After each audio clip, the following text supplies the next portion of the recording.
La fractura entre mi yo y las culturas es la dialéctica entre las palabras y el silencio. La búsqueda del lugar de origen me transporta a un lugar inexistente.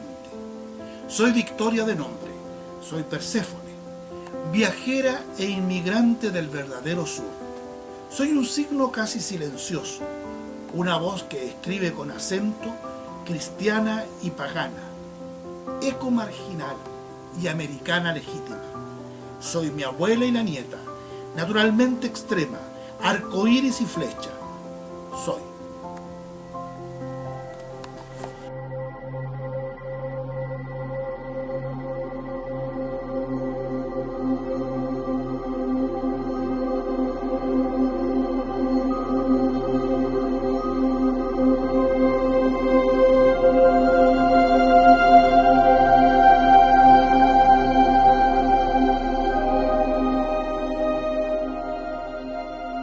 Maduro galán con ciertos atributos físicos, de generosa barriga aunque algo enjuto de trasero, con gustos vinosos definidos, amante de las empanadas caldúas y las canciones de la Palmeña Pizarro, se ofrece para seducir dama, con buena mano para los porotos con rienda y la mermelada de mora.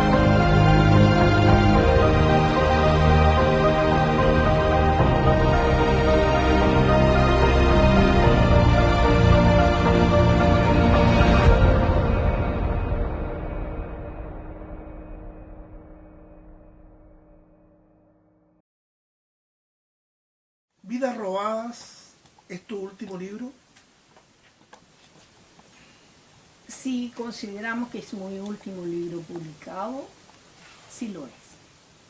¿Por qué hay más libros que todavía Eugenia Toledo está escribiendo o ya ha escrito después de la publicación de Vidas Robadas? Efectivamente, hay un libro que ya se comenzó a traducir en Estados Unidos por Erin Goodman, una mujer muy buena para traducir que trabaja para el New York Times, que se llama Yo escribiré por ustedes.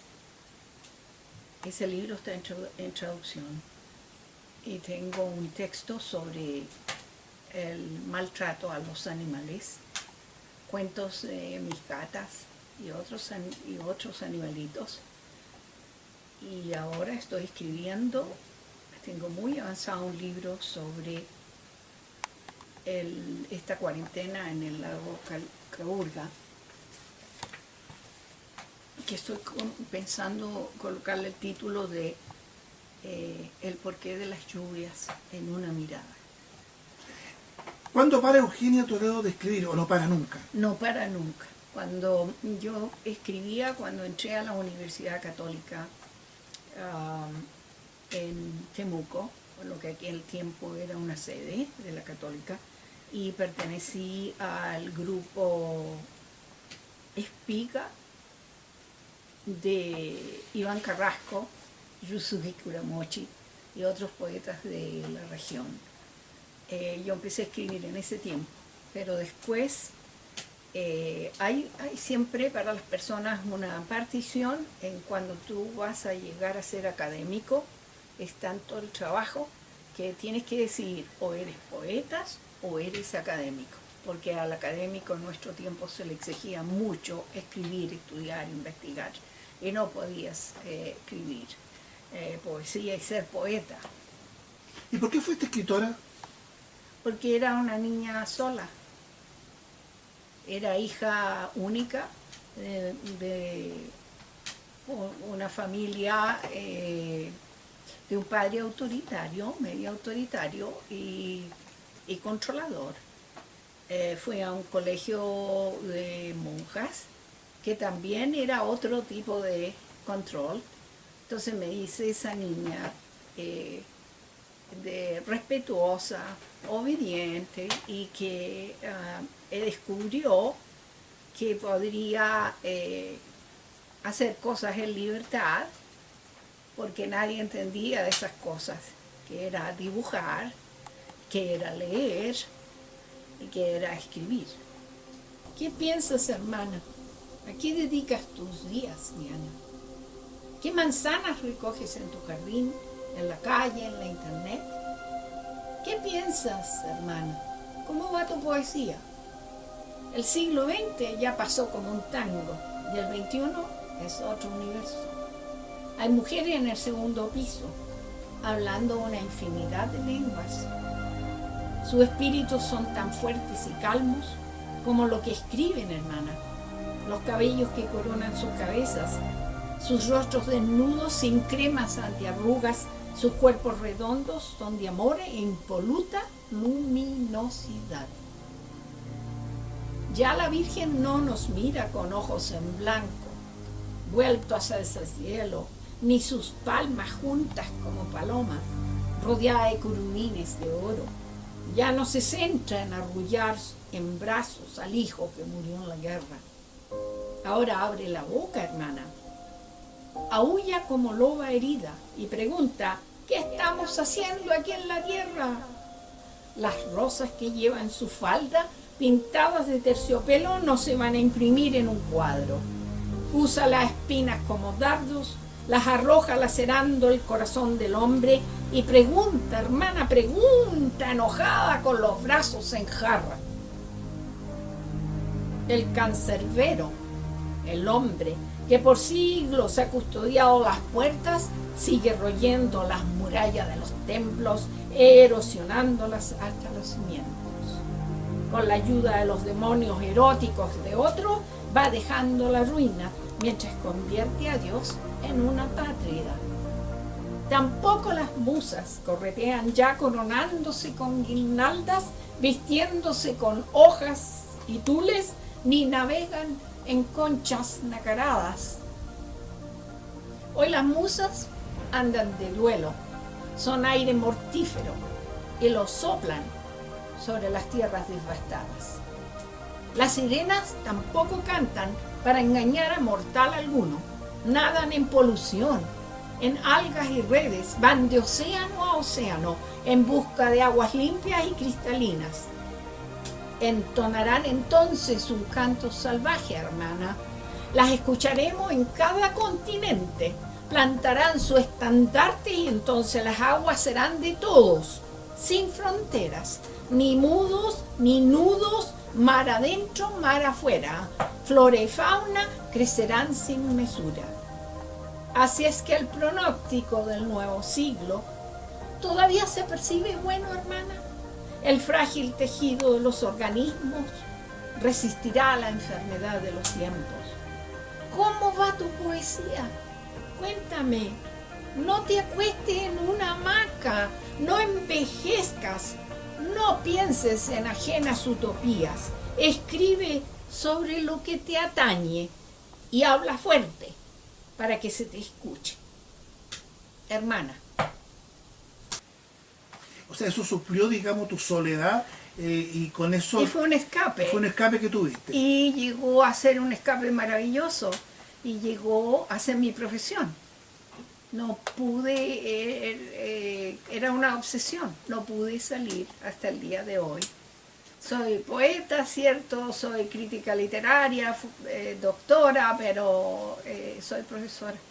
Cuando te escuchaba leer tu biografía, ¿no? Con tus estudios, con tus publicaciones, con todo, me surgen así como varias interrogantes, que obviamente en esta conversación que tenemos seguramente vamos a ir diluciendo. Pero, ¿quién es Eugenia Toledo? Esa es una pregunta muy compleja, muy compleja. Yo también me pregunto eso hasta el día de hoy, pero tengo varias respuestas, entonces puedo hacer una lista de respuestas. ¿Cuál sería la mejor respuesta que tú tendrías en estos momentos? Una persona entre culturas. Viví casi 40 años en Estados Unidos.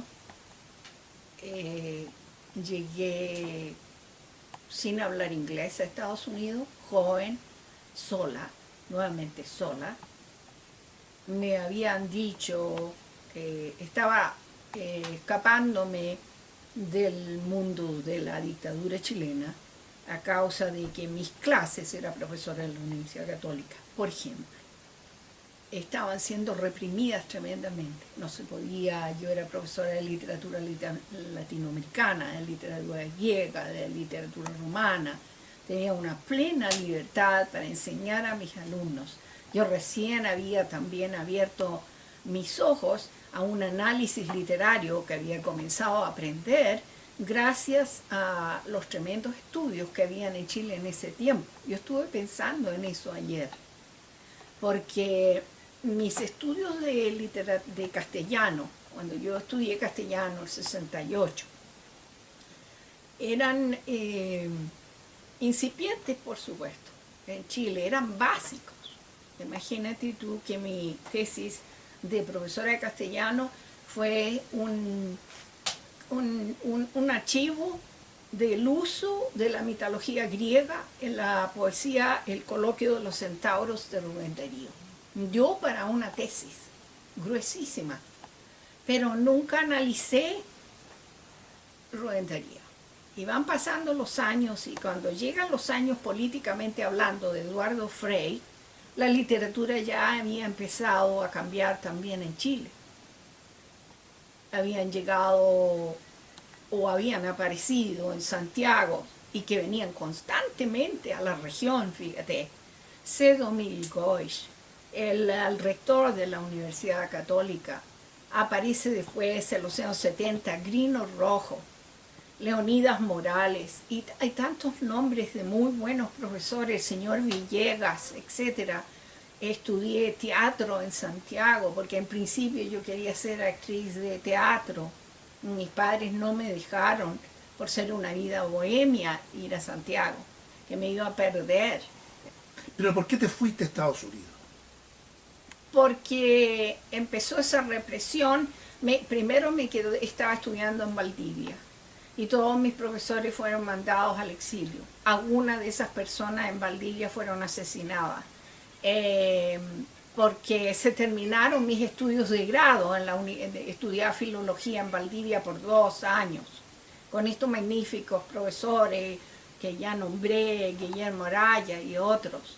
Entonces, ese grupo de personas que se fue a Estados Unidos dijo: hagamos un Chile chico en Estados Unidos y sigamos nuestros estudios en el extranjero. Yo creí esa utopía, así como creía la otra utopía, ¿no?, de la unidad popular. Yo la creía, que íbamos a cambiar y que iba a ser todo mucho mejor para todo el mundo. Entonces dije, vamos a seguir estudiando, y eso es lo que yo quería. Entonces postulé, y me postularon a universidades norteamericanas, y me fui.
Llegué a Estados Unidos para continuar estudios de posgrados 2 años después del golpe militar en Chile.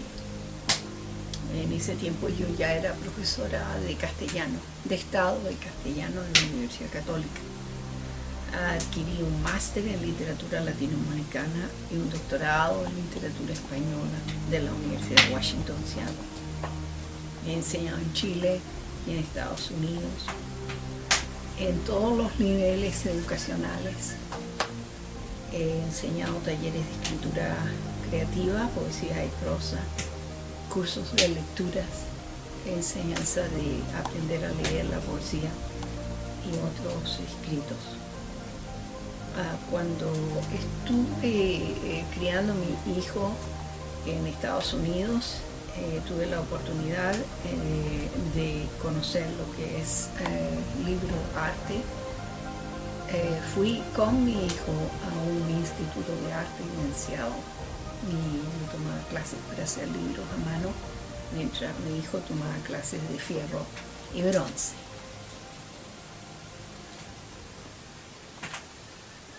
He sido publicado en revistas, en cine, en muchos países. He publicado alrededor de 9 libros de poesía y otros de crítica literaria, como es el caso de del libro de Fray Luis de León sobre su poesía que escribió en la cárcel cuando estuvo acusado de seguir a ciertas corrientes semíticas, y un libro sobre talleres de escritura, sobre prácticas, estudios y propuestas para que las personas empiecen a ejercitar el arte de escribir. En libros de poesía he escrito mi primer libro, que se llama Arquitectura de ausencias, que se publicó en España. Mi segundo libro, Tiempos de metales y volcanes, que se publicó en Nicaragua. Mi tercer libro fue Casas de Máquina, 2011, que se publicó también en Nicaragua. Y después viene Trazas de Sangre, Trazas de Mapa, Trazas de Sangre, Map Traces, Blood Traces, un libro bilingüe que se publicó en Nueva York. Tengo algunos books, uno escrito con Caroline Wright en el año 2008, y Agua sin articulada, que es un ebook que corre por la internet, que fue un viaje a la Patagonia que hice con mi esposo y mi comadre. ¿Por qué te demoraste tanto en publicar, Eugenia? ¿Lo hiciste en el 2006 recién? Porque crié a mi hijo primero. ¿Y en ese periodo no hay poesía? Hay libros alterados, hay estudios de arte. Pero no de escritura. No de escritura. La fractura entre mi yo y las culturas es la dialéctica entre las palabras y el silencio. La búsqueda del lugar de origen me transporta a un lugar inexistente. Soy Victoria de nombre, soy Perséfone, viajera e inmigrante del verdadero sur. Soy mi abuela y la nieta, naturalmente extrema, arcoíris y flecha. Soy. Para mí es como el inicio de esa presencia de esta literatura femenina de la que tú has trabajado en los últimos tiempos, y vuelvo a Vidas Robadas. Porque en el fondo este trabajo que se está haciendo de Vidas Robadas, o que hiciste de Vidas Robadas, tiene que ver con ese grito desgarrador de una situación que hoy en día, y te traigo muy violentamente a los tiempos actuales, están ocurriendo en nuestro país, especialmente en estos últimos tiempos, en estos últimos días, que tiene que ver con la violencia de género, con los femicidios. Mi poesía ha evolucionado en ciertos aspectos. Ese libro me preparó para lo que venía y lo que yo iba a trabajar. Es increíble. Muchas veces cuando uno empieza a escribir, se mira a sí mismo primero y escribe sobre el yo y escribe sobre tus cosas, pero eso se pone viejo también, ¿no? Con el tiempo, y como uno va envejeciendo, como uno va creciendo, empieza a mirar a su alrededor y ya no te interesas tanto tú mismo como interesan los otros. Y como se dice hoy día, la realidad es más fuerte que la ficción.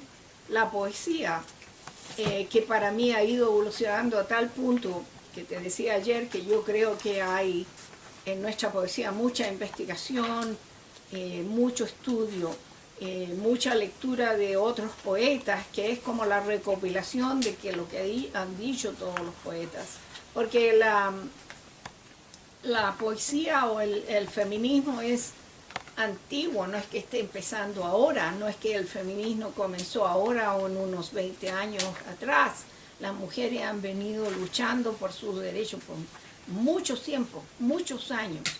Y llegamos, te fijas, ha ido creciendo esto y es tan puntillosa, tan grave la situación que indudablemente no nos podemos, no la podemos ignorar. Si eres mujer no la puedes ignorar.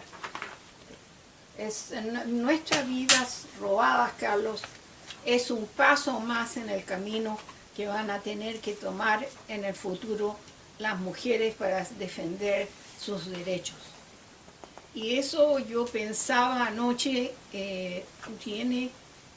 fíjate que yo pensaba que hay feminicidios, mucha violencia contra las mujeres en Latinoamérica y también en otros países, en todos los países, ¿no? Desde Asia, Europa, Estados Unidos, después Latinoamérica, etcétera, etcétera, hay mucho.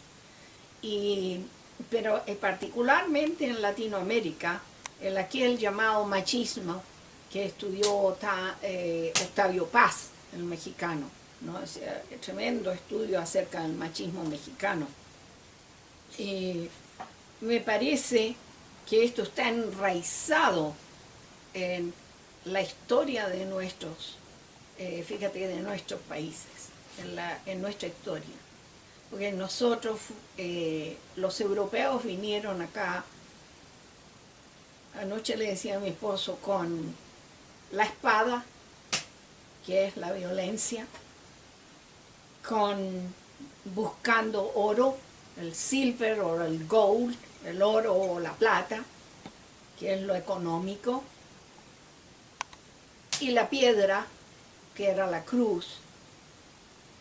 La iglesia ha ayudado mucho en nuestros países a que se produzca esta violencia contra la mujer, que se la discrimine, que se la anule. Entonces somos víctimas de 3 S's, el silver, stone and the sword, SSS, SOS prácticamente. Y eso está arraigado en nuestros hombres. Nos consideran débiles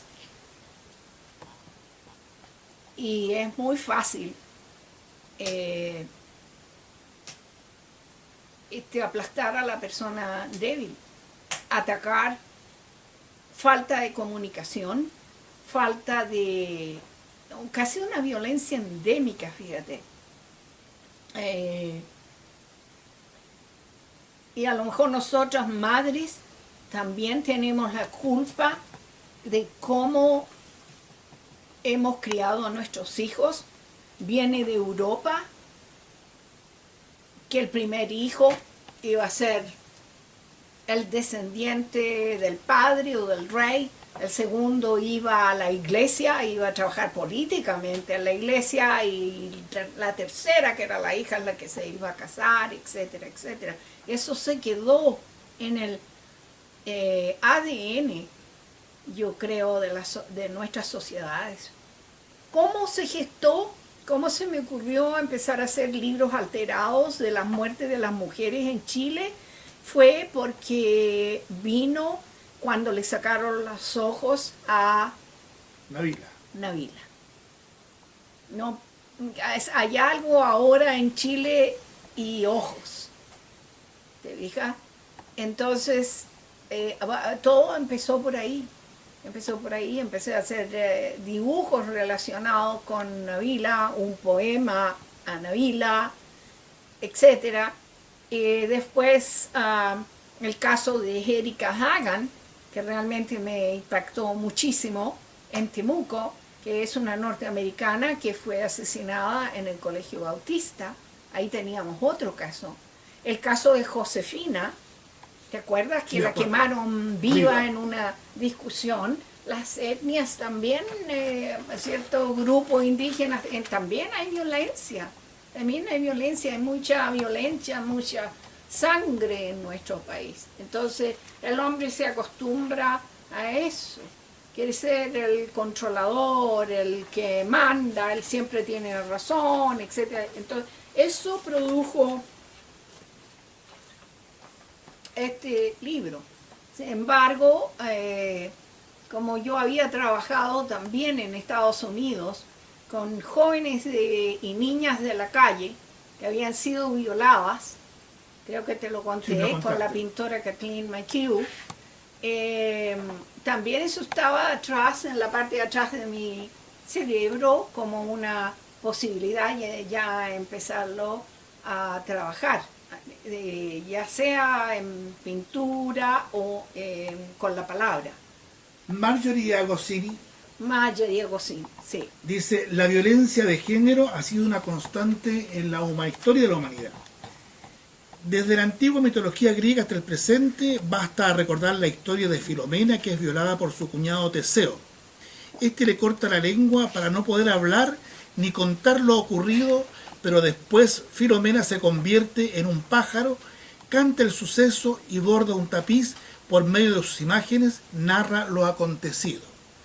Yo me acordé de un texto de un poema, y te lo comenté tiempo atrás, de folclore chileno, que se cantaba en el campo como en el estilo del romancero. Estaba la reina, estaba entre la paz y la guerra, con sus dos hijas queridas, Blancaflor y Filomena. Pasó el conde de Turquía y se enamoró de una de ellas. Y viene después el mismo relato. O sea, la presencia está. Como está también esta mirada femenina de Marjorie Agostini, de quien es la prologuista del texto Vidas Robadas. Vidas Robadas, sí. Eugenia, podemos seguir hablando muchísimo más. Muchísimo. Entonces, a través de Vidas Robadas. Ahí entra, claro, La Marjorie Agostini. Marjorie Agostini. Yo creo que tú me leas un texto. Ya. Le puse cabellera andante porque es muy linda, esa niña fue muy linda, tiene una linda cabellera y le gustaba viajar. Eso dice la mamá. Vino juvenil, rosa, amarilla, bella y llena de primavera. Caíste de bruces como un tiro al ave, forma virginal de rosa, nimbo de santa imagen, círculo estelar tu cabellera.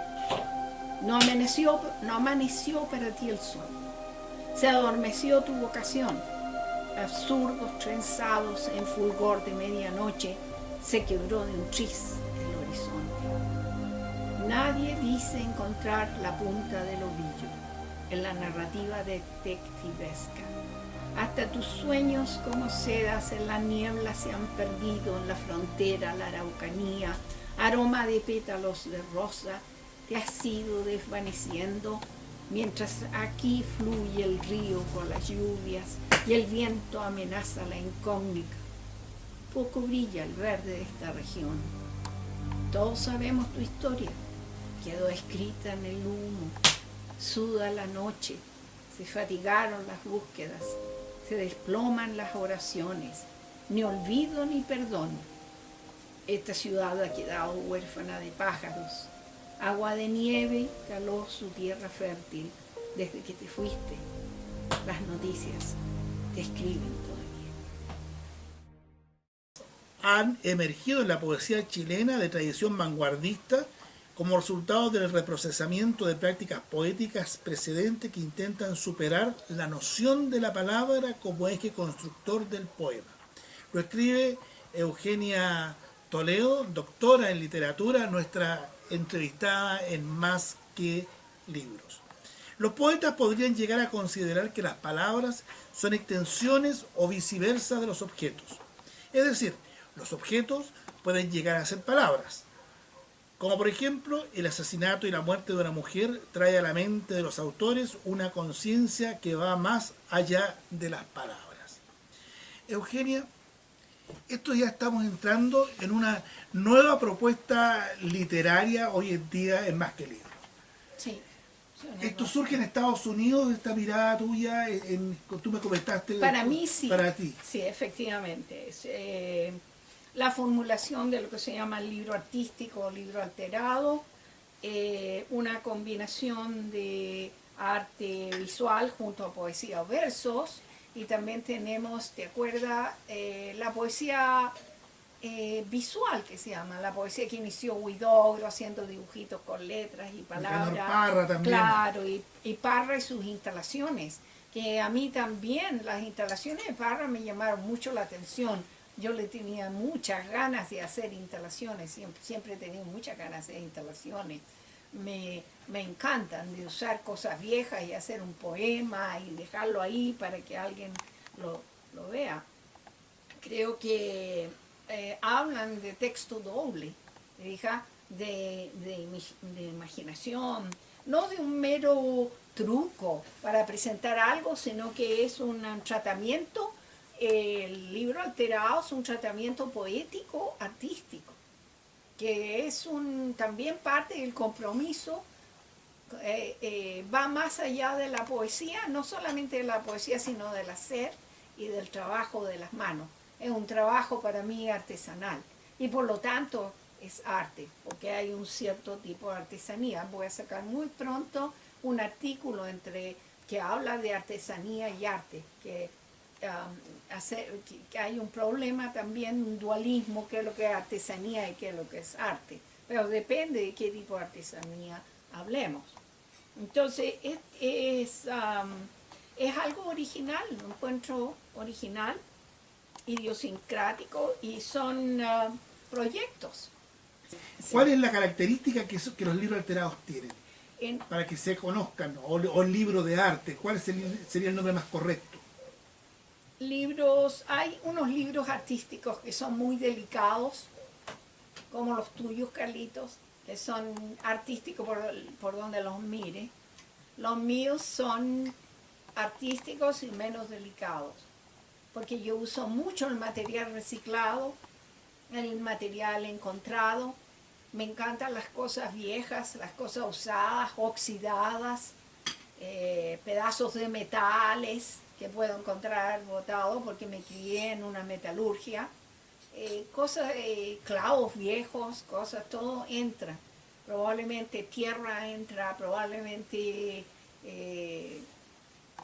polvo de esmeril entra en mis libros alterados, y que todo ha sido parte de mi vida. Bueno, yo creo que ahí es recíproca la admiración, porque a mí me encanta, digamos, la forma como tú trabajas tus libros alterados con esta habilidad, ¿no?, para ir combinando distintas técnicas que se traducen en una obra de arte, acompañando en que la letra o la palabra o el poema es parte de un todo. Y eso creo que es una forma interesante hoy en día que todavía no se trabaja en Chile. No. Ahora, ¿tú crees que eso desvaloriza la poesía? Para nada, al contrario, diría yo, al contrario. Es otra mirada. Es otra mirada, es una mirada también experimental.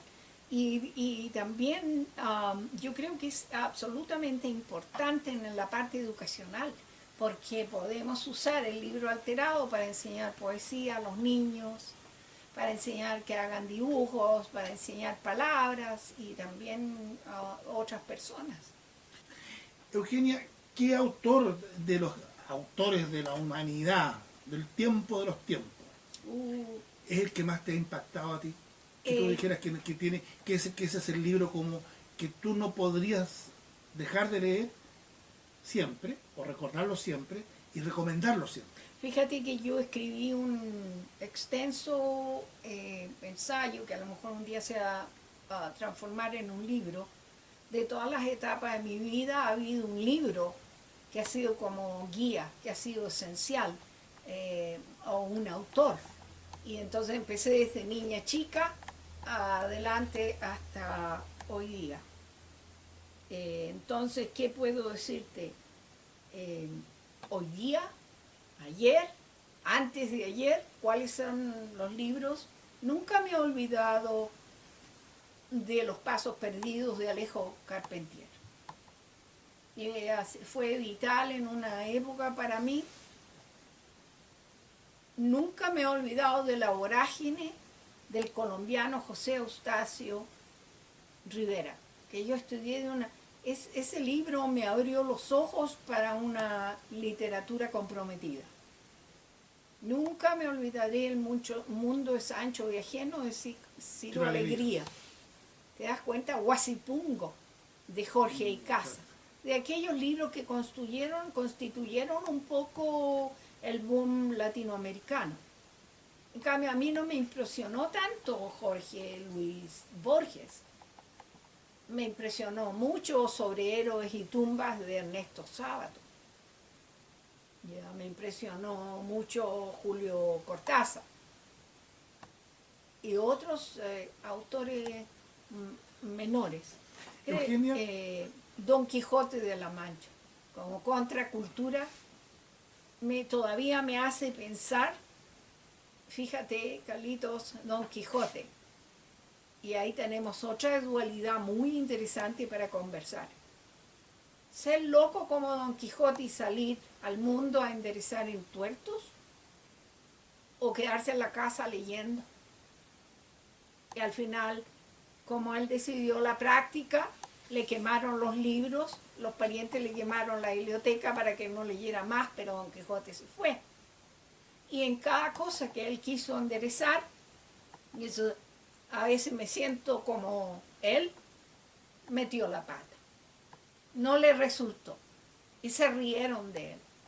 ¿Qué libro recomendarías tú hoy en día para una lectura pandémica o en pandemia? Una novela, Omar Pamuk, del turco, El Museo de la Inocencia. Omar Pamuk, el turco, La mujer del pelo rojo. Muchas cosas. El día que te mueras, que ojalá no sea nunca, pero cuando llegue, ¿qué epitafio te gustaría que te pusieran en tu tumba? No tengo idea. Gracias.